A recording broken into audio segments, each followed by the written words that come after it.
Hello and welcome. My name is Tich Mataz, and this is the Tich Mataz Show. As you know, we bring you great persons of interest because it is important for us to discuss issues that pertain to the future of Africa.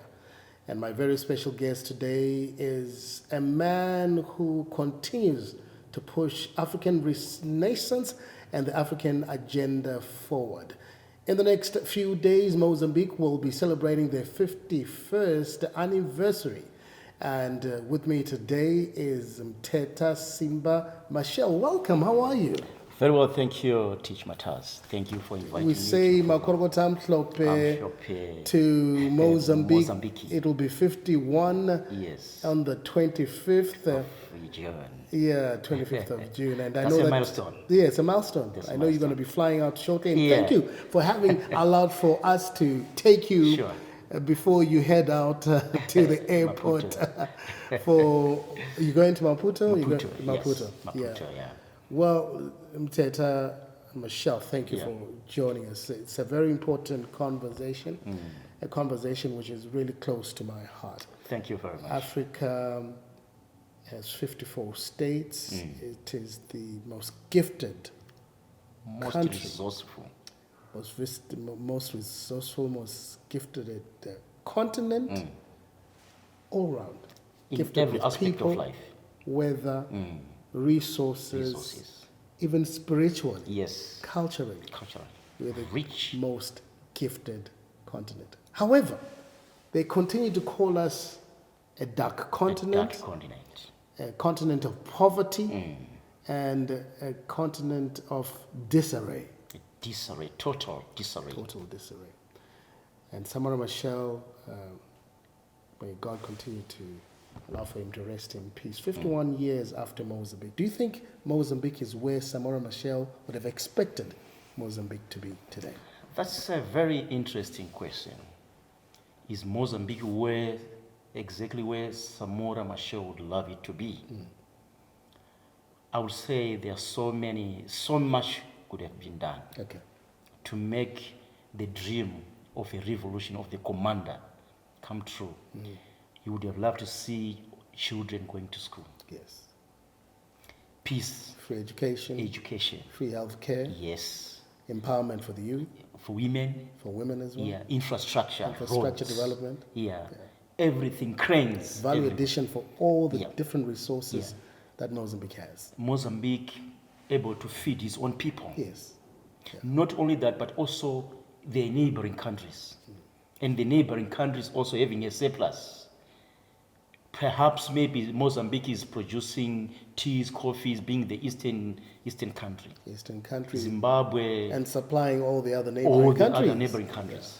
Which really is the vision of Africa. Exactly. Africa should be interdependent. Yes. Africa should be able to provide all that it requires without having to import anything at all. Imagine when we import grain, like wheat. When we're supposed to be exporting Exactly. And do you know where we are importing it from? From Ukraine. Wheat coming from Ukraine. When we've got everything, human resource, the weather resource, the fertile lands. And do you know, Africa has the potential of feeding the whole world. Indeed. And it should. Yes. If we then get ourselves back on track and begin to work and synergize as a continent, we'll have so much abundance. So much abundance in everything to feed the world. Export. Branded in Africa, produce of Africa. Not of South Africa, not of Mozambique, produce of Africa. Mteta, 54 countries, 54 different leaders. I know that it is unfortunate we find ourselves right now fighting for the little things. Which we shouldn't. Which we shouldn't. No, we shouldn't. Yeah. The frontline states at one time, 60 yees back, we were able to work together. Yes. In unison. If it wasn't for Mozambique, Zambia would not have been free. Zimbabwe would not have been free. South Africa would not have been free. And the different leaders, the founding fathers, Samora Machel, Julius Nyerere, Robert Mugabe, Kaunda, Samora Machel, you know, these Same Nyoma, these men were able to see and share the vision together. What is happening with Africa today? They would sit down, they would come up with an organization. Here in South, let's have a frontline state so that we can face one enemy together. Yes. And that enemy continues to prevail upon Africa. Because of our disunity. Yes, yeah. We've allowed ourselves to be differentialized, to be separated. You see. And those borders which you mentioned before, which have been imposed on us, 15 members sat on a table to determine a continent of Africa, demarcated like a piece of cake. Like a piece of cake. Yeah, and they are feeding it themselves. This was in 1885 when they decided, okay, the Berlin Conference, now Germany, you take this part of Africa, Portugal, you know, parceling it out, you know, the British, you know, and this is not just the land, but the people themselves were divided amongst the colonial powers. Imagine. And we still haven't really recovered from that. As you know that, you know, in your place, in your country, Mozambique, you know, you're well spoken in Portuguese. We were a British colony. What do you think we need to do as a continent in terms of creating a language that will be spoken by everybody and understood by everyone? And I'm glad you've mentioned this about the language. Because a language keeps your identity. Yes. And these colonial masters, they really mastered that. Take away their language, you confuse them. Go back into the biblical story. When Israel was in Egypt, God emphasized to him, to Israel, anything can happen, but never lose the Semitic language. Once you lose the Semitic language, you have lost your identity. You are consumed. So is Africa. Yes, even here in Zimbabwe, people are measured their intellect because of their eloquence. In a foreign language. Exactly. not in your mother tongue. No, not in your mother tongue, not in Ndebele. You must measure my eloquence in Ndebele, how I speak in Ndebele, how I speak Shona, how I speak Swahili. Those are our languages, the Bantu languages. So Mozambique was taken, their language was taken away, and they are lost. And now they speak the language of the master. They'd rather be more Portuguese than Mozambican. Yes. Right now you ask me, I don't even know what their language is. I don't even know. Look at Jamaica. Jamaica, I was speaking to a friend, that was at Birmingham airport the other time I was flying into mainland Europe. I met a brother there, he was a security guard. So, you know, being brothers, naturally you started to talk. Where are you from? Where are you? I said, my name is Simba. I'm Teta Simba. And he said, by your name, I can tell where you are coming from. You're somewhere in Africa, but I don't exactly know, but I can tell you're from Africa. Can you Because of the name? Because of the name. And the language. Yeah, and the language. Because my name tells my language. My language tells my identity. It tells me where I am from. He said, can you guess where I come from? I said, you are from Nigeria. I was assigning the West African countries. Nigeria, no, Ghana, Guinea. He said, no. He said, I'm from Jamaica. All right, I'll tell you, my name is Robinson Smith. So you can tell again, my name is of the colonial master. I don't have a language. You guys, you are so lucky because you grow up with a language, with a culture. We don't have. We grew up confused. Even my name doesn't identify where I come from. So here in Africa, we are very blessed. You, Tich Mataz. I'm Teta Simba. I've got a language. You've got a language. The Ndebele brothers, they've got a language. The Zulu people, they've got a language. The Xhosa, the Swahili. So coming to your question, should we have our own language? Yes, we should have our language. We should be proud of. I must be proud of speaking Shona. The depth of Shona, the richness of Shona. I must be proud of that. So it's Swahili, you see. But because we were taught a curriculum, an educational curriculum, which made us revile our languages. Totally. Remember when you were in high school, you and me were in high school, yeah. when you are having your combination, you are doing Shona, history, they will laugh at you. They laugh at you. You know, the interesting thing is, as you were saying, that measurement of success was according to how fluent you spoke English. Yes. Not how fluent you spoke Shona, Ndebele, or any of the Bantu languages. And still to date, we sometimes laugh at other African people who don't speak like white people Exactly, speak. You know, if you're not fluent in Portuguese or in German French. or in French, you know, or in English, you know, other Africans will literally laugh at you.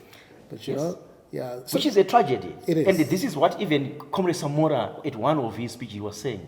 There are others who take pride that they were being colonized by the Germans. Others, they say they were colonized by the British, by the French. And they take pride in it. Yeah, and you who are colonized by the Portuguese, they were looked down upon because they saw it is the most backward nation in Europe. And then he said, colonialismo is colonialismo. Colonization, it doesn't matter the color. It doesn't matter where it is coming from. It's colonization. It's taking away your freedoms. And it makes you a subservient to the natural. True. You see? So it's no good. So whether you're speaking English or Portuguese, German, French, let it be a second to help you maybe do some other business transactions. But your language must hold. Like I gave you an example of the Semitic language. Their language holds. You know, the colonialists themselves, whenever they came to the parts of Africa where they colonized, they didn't even bother to learn your languages. Yes. As you're saying that they replaced our language with theirs, they replaced our names with theirs. They even, to an extent, replaced our culture with theirs. You know, when you are getting baptized, you are Tich Mataz. The time you go for baptism in a Roman Catholic, in Dutch Reform, they change your name. They change your name. To Peter Johnson. Yeah, to Peter Johnson. And you love that. And even in our households as well. Our mothers, our young mothers, they wouldn't want to name their children a Shona name. They would rather have the Aisha, something very flowery. But not knowing you're moving away, you're drifting away from your roots. Simba, I want to mention something really important there. I've been pondering about this for quite some time. You know, when our founding fathers were active in politics, they were young men. Your age and my age. Exactly. And politics today is really being led by older generations. And I think that the youth of this continent are not doing enough. They don't want to be part of it. Why do you think they've given up? Politics is a dirty game. Of course, politics, because listen, the currents of politics is deceit. You have to be in politics. You have to be very good in dark and diet. That's politics. It's all about cunning. Cunning. That's the currents in politics, and you must play that system. You see, it doesn't matter you are very religious but that is look even what they did in King David or the sons of Jacob. There was cunning there. Jacob took over from Esau. There was some form of cunning there. That's politics. So our young generation, because they are so comfortable in being led or in, doing, maybe they run around like hustling. The way they are doing, I'm a hustler in Harare. I'm a hustler in... instant success, quick money. You see. But the forefathers, the founders, Robert Mugabe, we said he was in his 30s when he was in Takorant. But he abandoned that. You talk of Samora Machel. He was in his 30s. He trained. He didn't have that strong formal education. Not because by choice, but because of the system. The system didn't allow him. The system only limited him to be a nurse. That was the highest level as a black man. of empowerment he Yeah. was allowed to access at the time. At the time. Yeah. There's a very interesting story where one similar individual in America, I need to look it up, he was, because of the education system, Yes. was only allowed to train as a nurse. Yeah. But his ability to think and to apply medical knowledge Yes. was that of a doctor. Yeah. And even as a nurse, he was able to assist and administer Yes. and come up with solutions. I think it was to do with heart surgery. And he was one of the first most successful surgeons as a black nurse, you know, and doing the work of a doctor. Definitely, being a nurse. Yeah. But so that is what with Samora. Yes. But he did well when he went for military training. They quickly identified him. But this man is a leader. He's a leader. Yeah. Yeah. And he excelled in the trenches of liberation. More than we could have done in the theaters, in the wars. Yeah. He did more in the trenches than in the wars. Yeah. So he wasn't that formally educated like some of our leaders who are the current leaders now. They are all doctors. They are Dr. So-and-so. And it was by design, Yeah. Simba. I know that, you as the ideological son of Samora Machel, one of the things that really Samora Machel wanted to be able to provide for the people of Mozambique was free education, Yes. free health Free health to everyone. to everybody, empowerment of the youth, women, Women. and Total so on. emancipation, freedoms. Yeah. And make sure that Mozambique can feed its own people. Farming. Empowering the farmers, so that they could produce enough. And the surplus, you produce enough for your people, the surplus you sell.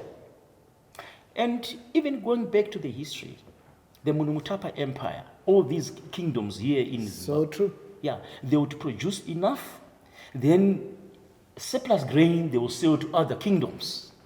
They will exchange in kind, barter trade.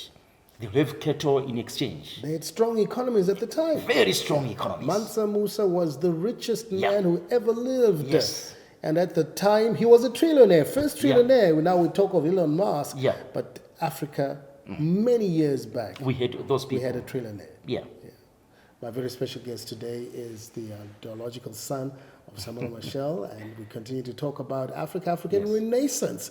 And yes, Africa, it is time for us to wake up and become the giant that we are. Yes.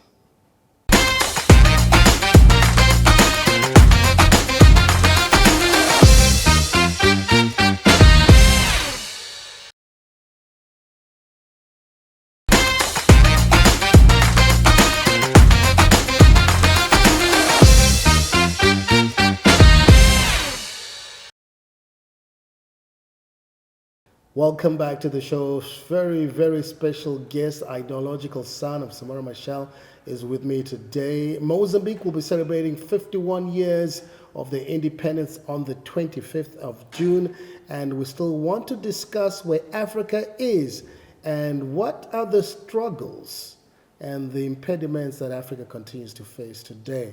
Although we are the most blessed, the richest continent on the planet. I want to take you back to historical facts and how, the black civil rights movement began in America. The people like James Johnson, Marcus Garvey, Charles Hamilton,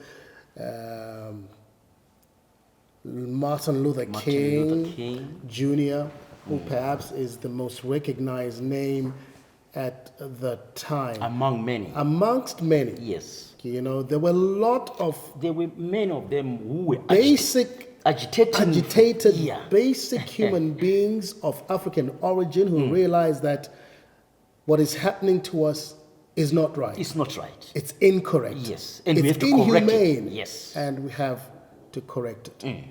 Even after the Berlin Conference, Africa has not really been able to focus on what it is we need to do as a continent. We're mentioning the fact that, Africa once it unleashes its full potential, we will solve all the problems Yes. on the planet. What do you think is the greatest fear and the greatest struggle for Africa today? I cannot say it's a fear because the potential is there. The human resource is there.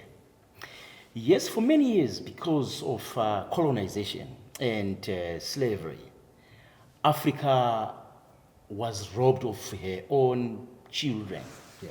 The working generation, the generation who were very capable, intelligent. Yes. Because remember, slavery was not just taking anyone.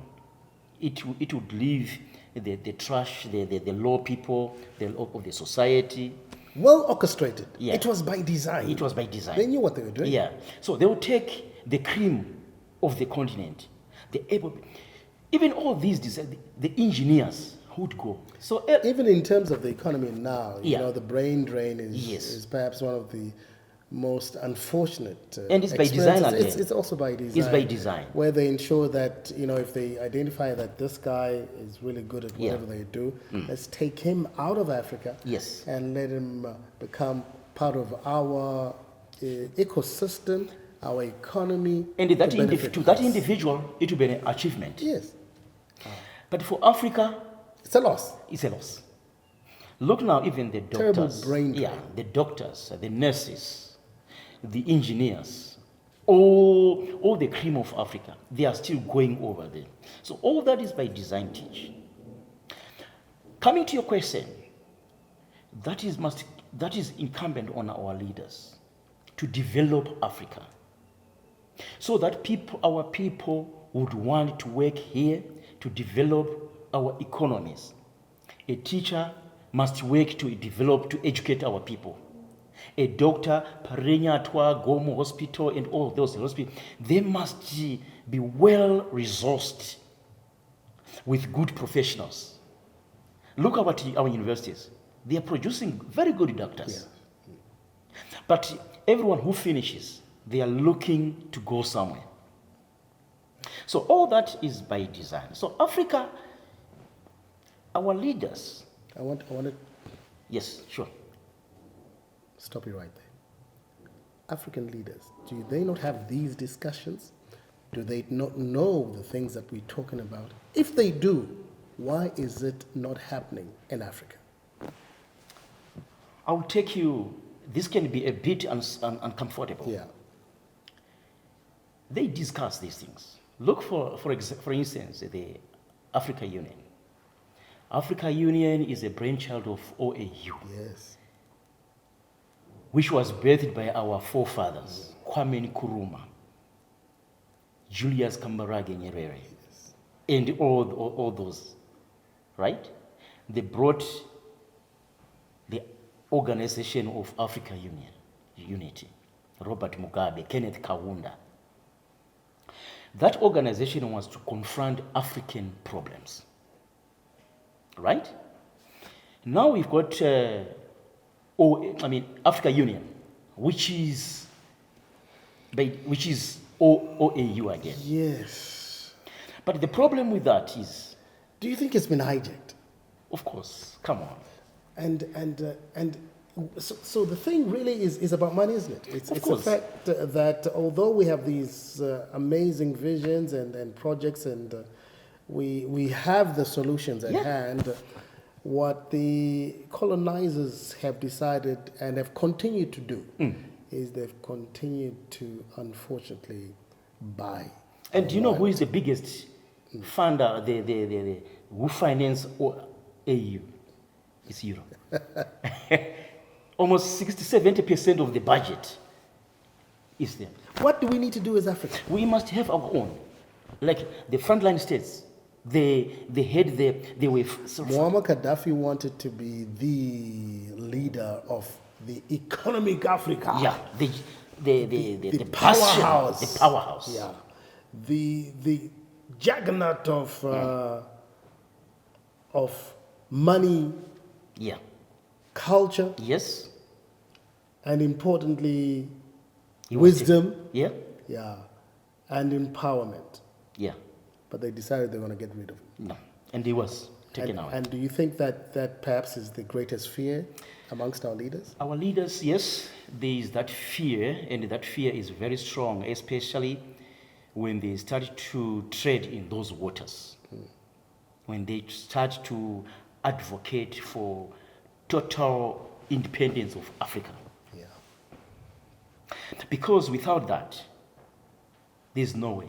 Yeah. They say that the West sometimes, all of the time actually, they send their economic assassins who will come to a place and disorganize. Yes. And unfortunately, it happens in all the different sectors, all across the African continent. Now, but you have somebody like Traore. Yes. Burkina Faso has stood up in the last few years. The turnaround has been incredible. Absolutely and incredible. if a young man can do so much in a very short period of time, what about the rest of Africa? They can do more. Africa will be a force to reckon with. If we have that, you see that approach which is with Traore, Captain Ibrahim Traore, because he's so focused. He refused to be controlled. He became his own man for his own people. Yeah. But in many cases, you can be your own man or you are owned and not for your own people, but for the people who own you. And that is our strongest problem in Africa. Yeah. And to move all these agendas, our leaders become very scared. But you see, Traore is not scared. He's not scared. He's not scared. Yeah. So the infiltration is one, they scare you. Secondly, they pay you. Yeah. Wow. Because you see, what happened in Tanzania during the liberation struggle? Do you know Tanzania paid a heavy price for supporting the liberation movements? Frelimo was in Tanzania. Yes. ZANU was in Tanzania. ANC, all these liberation, that was the training ground in Nyachingwe. They were training there. Julius Malemu Nyerere was a man who was determined. He was determined, but he that suffered. All of Africa would be free. Would be free. And he was saying, he was prepared to delay the independence of Tanzania for the good of others. Yeah. So that when they all become independent, then they can start to work together and become one. That was his idea. That was his focus. One thing that I want to say is I think the awareness or the attention to Africandom or African Renaissance has been replaced by frivolous things, your internet, your Facebook, your Instagram, and a lot of these kind of discussions are hardly had. No, you can't have them. With like-minded Africans. Instead, we want to be talking about things that hold no value for Africa. They don't give any substance, and most of them is just for talk shows or just to interest people. It's for money. But when you want to talk about it, we have to be very serious.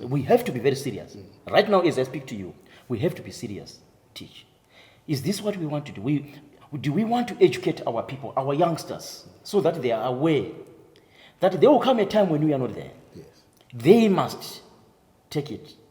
These forefathers we are talking about. So this ongoing struggle, everybody needs to participate. This is why Samora Machel, a luta continua. And this is why you would see him always wearing the green fatigues. This symbolizes that the struggle is still going on. Yeah.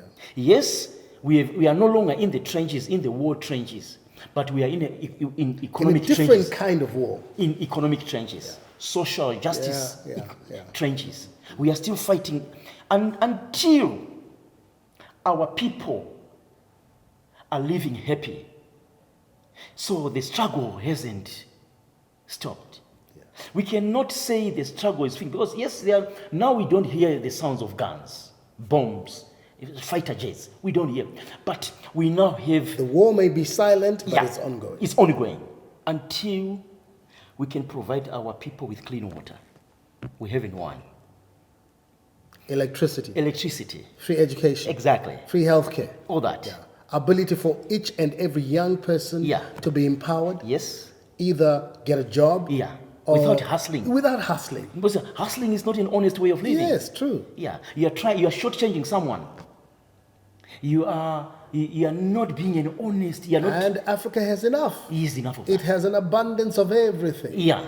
Yeah. Whether culture, history, resources. If we go back to perhaps a redefined education system and curriculum that empowers our youngsters. Yes. With the right and correct information about Africa. Good the content. Has to be correct. It is the content because... And Afrocentric. Yeah. You see, the way we grew up, our history, yes, we learned our African history, but more was about the European history. The things that we know about Europe. We know everything about Europe and hardly anything about Africa. But do you know, my children are in Europe. Yes. I ask them about African history. They don't know anything because on their curriculum, it's non-existent. Africa, the dark continent. Yeah, they don't need to know. Continent of poverty. Yeah. When they show images of children with kwashioka, children hungering. That is the narrative. That's the narrative to be pushed around. To say, look at these people. Then also fighting each other. In these wars, they create them. So that people will continue fighting each other. Wow. Why should we fight? True. Why? My very special guest today, Comrade Teta Simba Machel.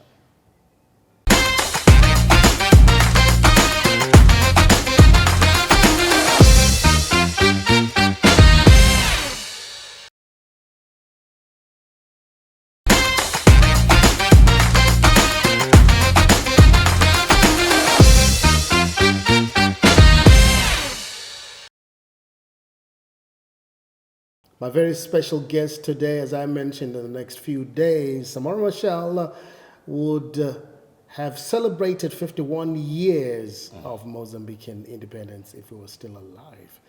And today, my special guest is the ideological son of Samora Machel. How do you explain that? A lot of people have wanted to know that they see you as a symbol of the Mozambican struggle and the struggle of Samora Machel. Thank you very much for the question. It's a question which is in many people's minds. How is this possible? Yeah. But you see, when there's that strong physical presence, resemblance, naturally people always try to establish a bloodline. True. So that is what is happening. Okay. I wouldn't claim to be the biological son of Comrade Samora Machel. That would be a disrespect on his party, on his family, not only on his party, on his integrity. Yeah, true. Not only him, but also to my father. Yeah, true. My mom. Yeah, true. So you are, to a certain extent, you are taking up the conch and the vision. Is the vision. The vision of Comrade Samora Machel. And because there's that, the physical, the strong physical presence, which can give our youngsters, they want to have the visuals. When we talk of Samora Machel, they want to have the visuals. So I'm giving the visuals. In as much as we are also moving his ideas, his philosophy, his ideology. That's why I call myself, I'm an ideological son of Comrade Samora Machel. I identify with his ideology, that our people must be free. Our women must be free. Our women must be fed. Free education for our people. Because if a nation has got a health sector, health nation, a well-educated nation, population, it's very strong economically. Because And it provides the freedom that our Yeah. forefathers Exactly. have fought for yeah, and died for.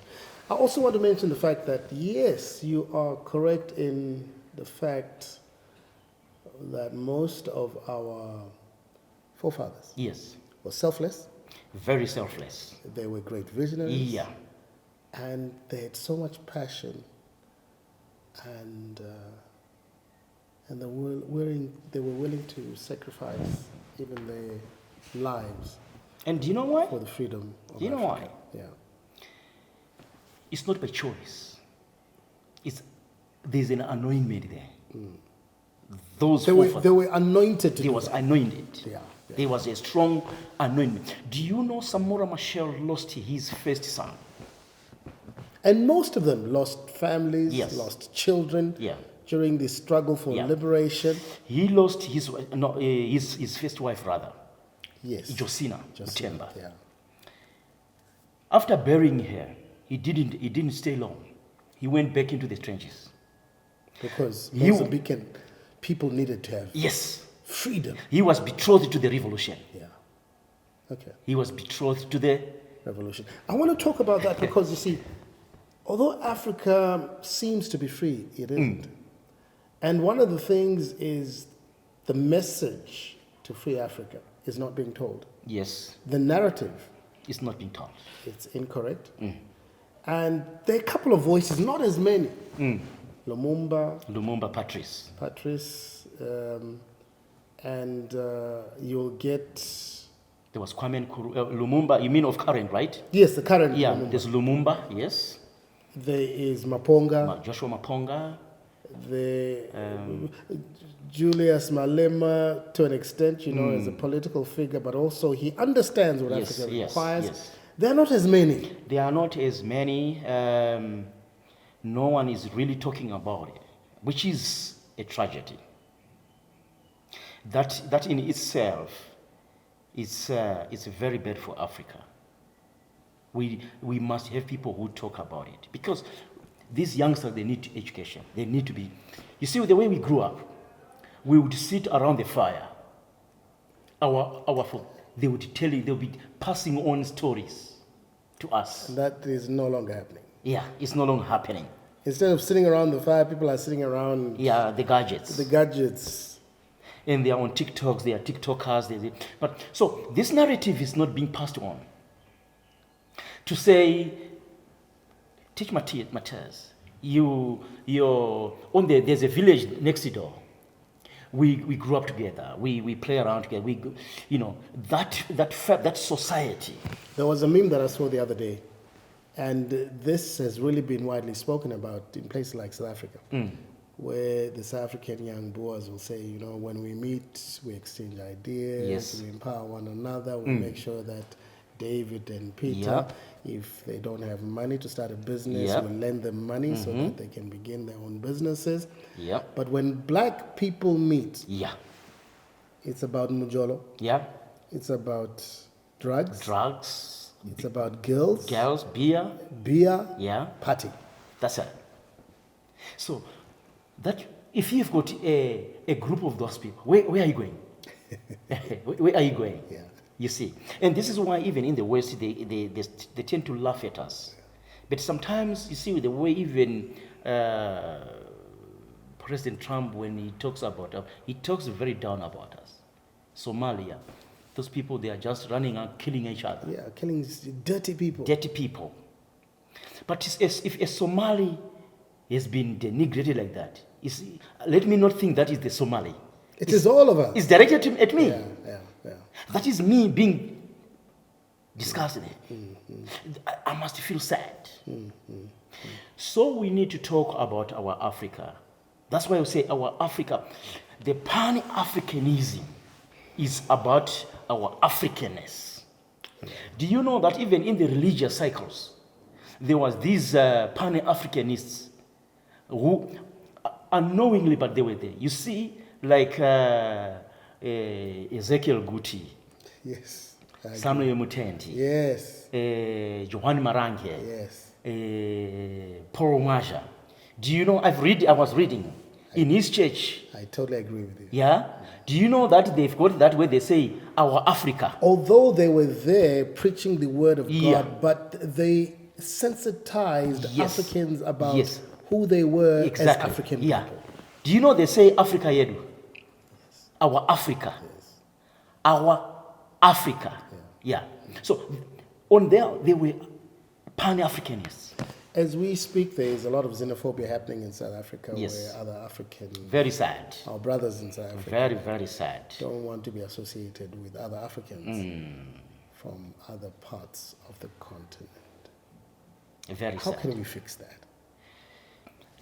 That is. It on is our- their right, perhaps, because it is their country, for them to therefore say, we don't want you in our country. Well, yes, in as much as it is a right, it doesn't give you a right to commit crime or to beat other people. Besides, it's not their duty. That's the duty of the immigration officers and the police. Yes, there's no country which must promote illegal immigration. True. Everyone in the country must be well documented, so that because that helps for the town councils, the country to plan for service delivery. How much water do we need in Mbare? How much electricity? How much resources? Understandable, yes. You see, so it helps Everything you- needs to be well planned, exactly well designed, Yeah. systematic. But the way they are doing is hatred. That is pure hatred, and which is born out of ignorance. You see, because South Africa cannot be on its own. South Africa, for it to exist or to be born, it was born out of Africa.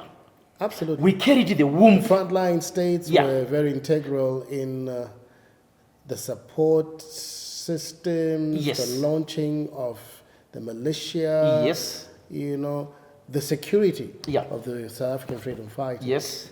The places where they used So, to be able this is to why I hide say- and get trained, Zambia, Mozambique, Zimbabwe. All those countries, they carried a womb. They had a womb for Malawi. South Africa. But now here is the child who is abandoning the womb.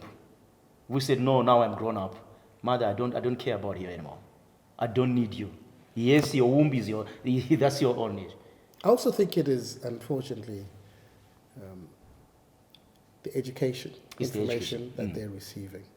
As we mentioned earlier on, that education systems and curriculums are inherited from other people. It's still, that element of apartheid is still in them. Yeah, it's still ingrained The hatred in the system. Yeah. is in the system, which is very unfortunate, because I was listening to Mama Gracia as she was speaking.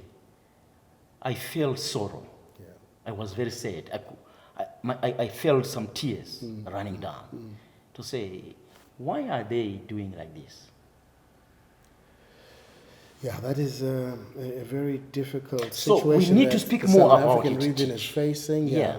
I think what is important for us is to continue to support one another. Yes, exactly. And to be able to provide the counter information that allows for other African brothers and sisters True. to appreciate what it means to be African. Yes, yes. And the vision of Africa and its innate. Do you think what is happening is this in South Africa, the xenophobe? Is it happening to, say, people of European descent? Yeah, it's a difficult situation that we have in South Africa. We hope we're going to continue. So to- is it a xenophobia or it's a Afrophobia? Yeah, there's so much happening there. We really need Africa, the entire African continent, is to intervene, Come together. come together. AU. Yeah. But you see, like say we said AU, they must voice. Even our leaders there, they must voice. Do you think if the government really wanted to stop that, couldn't they? It's really an ongoing and Yeah. interesting debate. We only hope that Africa may continue to rise as a nation. Yes, as a one nation. Yes, Yeah. it is one nation. Somebody said to me, if the white person had not come to Africa, Yeah. Africa would be one single nation. Absolutely. Yes, with different tribes, but Because the different tribes, it gives us the diversity. Yeah. That's the richness of Africa. You know, when I hear people speak in Swahili, I love that. Yes. When you hear Chinyarwanda, you hear them talking about, the Buganda or the Swana, the Herero. That's the richness we want. Yeah. Then you hear we speak Shona, Ndebele. You see, it's that diversity. You see, but they come, now we are all in our tribes. Do you know there are tribes in Britain? Yes, of course. There are tribes. Yeah. The Scottish, the Welsh, the Scousers of Liverpool, the Geordies of Newcastle, the Irish. Yeah. All those, they are all tribes. But they've managed to exist harmoniously together. Harmoniously. And now they share the same vision. The line between them is blurred. Yeah, absolutely. Which makes a nation grow. That's what Africa needs. Yes. And now, if you are a prime minister or you are a leader or anyone, when you want talent, you've got a big pool to pick up from. You can pick from Scotland. You can pick from Ireland without looking where he comes or the tribe. But here, those tribal lines are still very pronounced. Yes. Hey, my brother, thank you for having joined us today. This is an ongoing conversation and debate. Absolutely. But I want to encourage everyone, every single person, as long as you're African, this is your time to rise. Absolutely. This is your time to research, to understand, to learn about who you are, your culture, your history. Yes. A person who does not understand their history will not be able to even deal with their current, and their destiny will be blurred. The present, the future, because you don't know where you're coming from. Absolutely. You are lost in there. I know you need to travel to Mozambique for the celebrations. Thank you very much, I appreciate you dropping by to have a conversation with us. I really appreciate you. And we hope to see you soon. Yeah, hope to speak again about this. Aluta continua. Contra che. Against poverty. Yes. Against xenophobia. Against child abuse. Amen. Women abuse. In education, ignorance. Yes.